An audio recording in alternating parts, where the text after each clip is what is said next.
On brush fires in very steep terrain, such as we have here in Southern California, this is not really the answer. Actually, a large helicopter will do more good than several large bombers. Helicopters are very effective. They have pinpoint accuracy, and they can be refueled and returned in a very short time. And I have stated many times that I'll take 5 large helicopters in preference to 50 large bombers. Fixed wing have their place also. Many times it is necessary to provide a fuel break ahead of the fire, and there's no time to put in a break by manpower. So you call in the airdrops and put in a heavy concentration of retardant and use this as a fuel break. We need better fire retardants. We need better aircraft to deliver retardants from the air at night and during strong wind conditions. The present aircraft cannot operate under nighttime conditions. What is our job really when you reduce it to the bare essentials? It's getting men and equipment out to any one of an infinite number of locations in a large geographical area. How can you do that best with a minimum number of men and most effectively? You know, I fully expect that sometime out in the future we're going to see large helicopters airlifting men and equipment into any one of these locations. In the area of fire prevention, what about future roofing ordinances? Prior to the September fires, Los Angeles County had no roofing ordinance. After the fires, the Board of Supervisors enacted, at my request and the county engineers, an ordinance requiring Class B roofs in the watershed areas and Class C roofs in the balance of the unincorporated area of the county.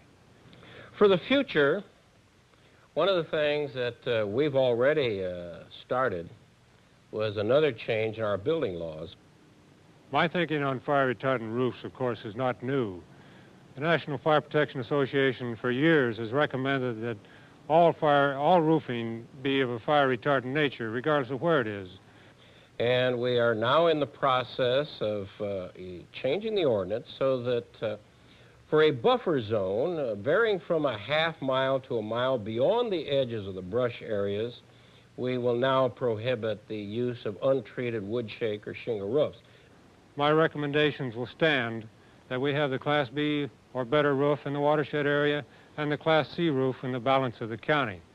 This is the only way that I can live with myself, and I think that all fire chiefs should take this stand in their own jurisdictions and request their city fathers to once again look at their ordinances and see just how they would hold up under conflagration. To fight mountain fires, access to the areas and adequate water supply are big problems. Chief Houts and Chief Hill think something must be done about this. In what we call the Malibu section of Los Angeles County, it is very mountainous terrain. There are many homes that have been built over the years. There are many new subdivisions. There are large commercial occupancies. There are many mobile home courts.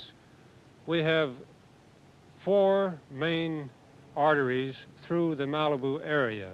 These are very mountainous roads. They're very narrow roads.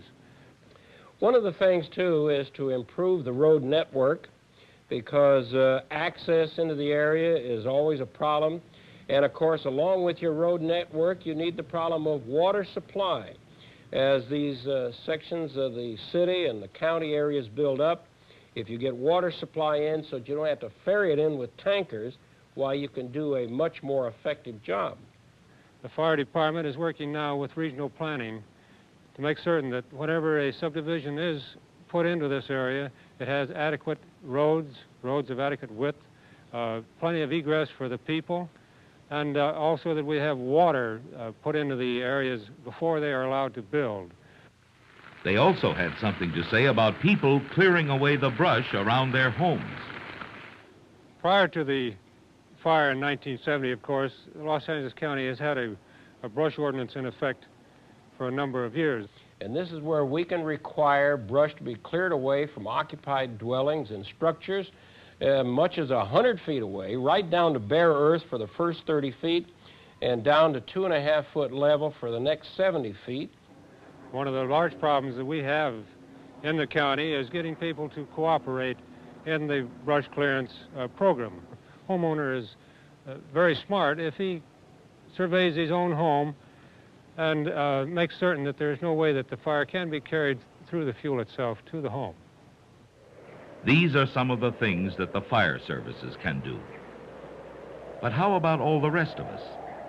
What can we do? What should we do? First, I think we have to mount a massive fire prevention effort and do something to get people to treat their environment differently as it relates to fire and fire prevention. This isn't unique to California. It's a nationwide problem, and I guess it doesn't relate not only to fire, but problems of litter, vandalism, and the whole bit. We're particularly concerned in California with the high incidence of arson fires and incendiarism fires. 98% of the fires which occurred during the critical weather period in California in 1970 were started by people. And it is important for us to determine how we can motivate these people to be careful with fire, particularly small children and young adults.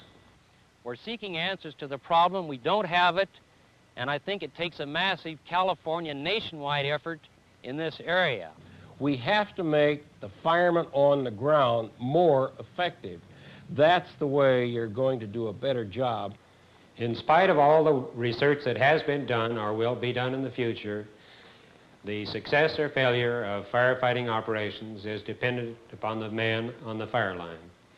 Whether he succeeds or fails will determine how many disaster fires we have in the future. But people and their responsibilities and their capabilities have to be recognized as an integral part of this fire protection system. In California, we have something called floodplain zoning. Maybe we should have fire hazard zoning. We need to look at subdivision zoning, fire prevention codes, problems of water supply, access, egress, street and building identifications, clearance of flammable vegetation so they minimize their exposure to structures, to life and property, and the risk of the occupants and users is minimized.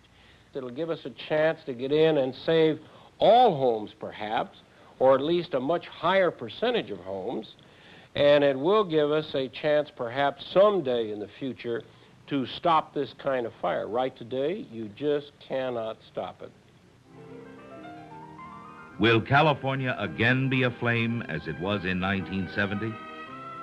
Some authorities say it is inevitable. But if another fire does strike, will it be another disaster? Perhaps not.